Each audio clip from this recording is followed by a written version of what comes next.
political fallout from this fiasco, and it could determine the future of the California governor's seat. Leslie Marshall is a syndicated radio talk show host based in Los Angeles. Leslie, welcome. Great to have you here.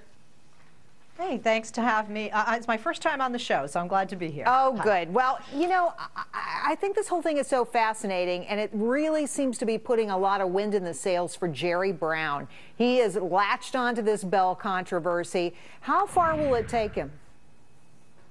Well, I think it's actually going to take him right to the governor's mansion, because you have to remember, I am sitting and living in a state that recalled a governor to have a better fiscal situation, and we don't have that. And of course, when you look at the situation with Bell, it's not just about money, but it's about lack of responsibility and lack of oversight. And when you are steering the ship, you go down with your ship, and you're to blame for what happens on that ship. And a lot of this falls to Schwarzenegger, who is a Republican. Nobody at a has time even when brought up Schwarzenegger's name yet, though. I mean, that is the interesting thing here. I guess there's so many things to blame the current governor for, but let's get to the CalPERS for a second, if we could, because I think this whole thing is so interesting. They are in such deep trouble.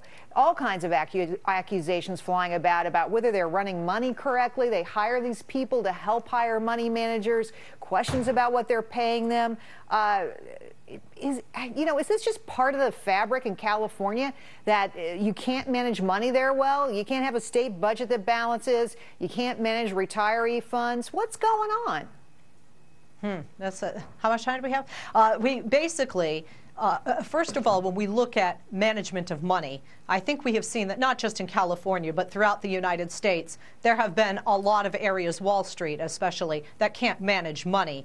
Whether it comes to pension funds, I know many outside of California, my mother included, who had their retirement savings cut in half by what happened on Wall Street. In the state of California, I think one of the problems has been, and I look again to our governor, replacing somebody who had experience, being impatient, a knee-jerk reaction in the recall election, and replacing him with an individual who was inexperienced in a state that was hurting and falling deeper and deeper into bankruptcy, as we see now. When we look at CalPERS, again, what do we hear? We hear that the officials on a local level should have told CalPERS. CalPERS should have told the Attorney General. The Attorney General should have told the governor. Clearly, nobody is minding the store. Failures at every level, and of course, we see this so often, really. But my other question is this: at the end of the day, sometimes voters have short memories. Is this something that's really going to fire folks up? Isn't it causing any other ripples? Or do you think in 2 weeks we'll be on to the next story?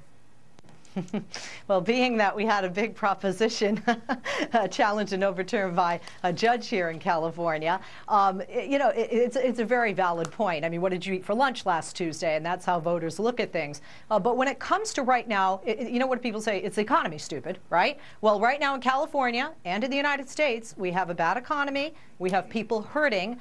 And Bell, certainly on the front page of the papers, puts that in the face of Americans every day. And it is a slap in the face if somebody's getting 6 digits for a part-time job and you don't see the fruit of their labor. And by the way, these are elected officials, so I think this is a wake-up call to the voters as well. Definitely a wake-up call. Leslie, thanks for helping us out today. We appreciate it. Thank you. Coming up, President Obama